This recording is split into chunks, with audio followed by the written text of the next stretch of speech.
NIM 243301631102. Di sini saya akan membahas tentang teori-teori paragraf. Simak videonya ya. Yang pertama itu pengertian paragraf. Pengertian paragraf adalah bagian dari karangan yang terdiri dari sejumlah kalimat yang mengungkapkan satuan informasi dengan pikiran utama sebagai pengendalinya dan pikiran penjelas sebagai pendukungnya. Paragraf juga disebut sebagai alinea. Yang kedua itu ciri-ciri paragraf. Berdasarkan pengertiannya, kita dapat mengetahui ciri-ciri paragraf, yaitu 1. Paragraf mengandung makna, pesan, atau pikiran dari penulis. Yang kedua, paragraf dibangun oleh beberapa kalimat yang menghasilkan suatu tema tertentu. Yang ketiga, kalimat-kalimat dalam paragraf disusun secara logis dan sistematis. Yang keempat, paragraf mengandung satu ide pokok dan beberapa kalimat penjelas.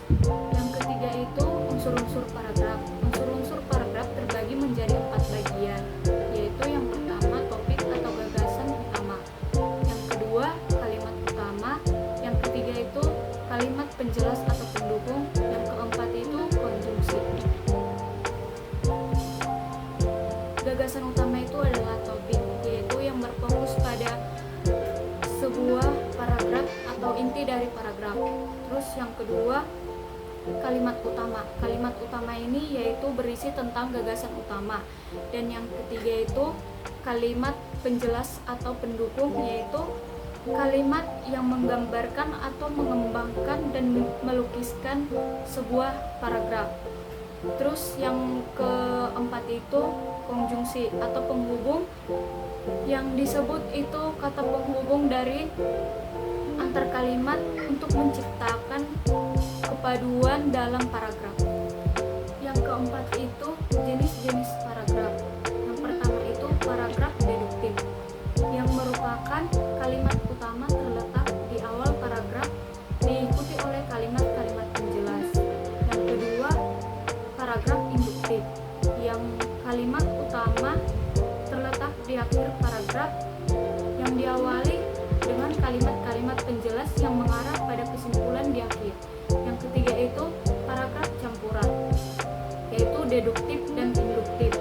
Kalimat utama ini terletak di awal dan diulang atau dipertegas di akhir kalimat, di akhir paragraf. Yang kelima, fungsi paragraf. Fungsi paragraf yaitu 1. Sebagai penampung ide pokok. 2.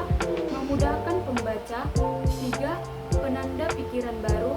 4. Mengatur tulisan. 5. Pengantar isi dan penutup. Yang keenam itu macam-macam paragraf berdasarkan tujuannya. 1.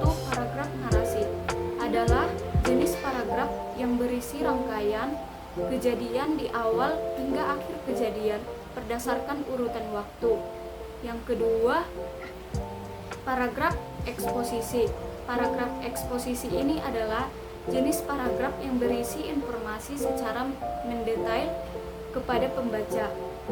Memang tujuan dari paragraf ini adalah memaparkan, menyampaikan informasi, menjelaskan dan juga menerangkan suatu topik kepada orang lain. Yang ketiga itu paragraf argumentasi. Biasanya paragraf argumentasi ini dapat kita temui pada artikel opini atau teks lomba-lomba debat. Yang keempat itu paragraf persuasi. Paragraf persuasi ini bertujuan yaitu sebagai paragraf membujuk orang lain melakukan sesuatu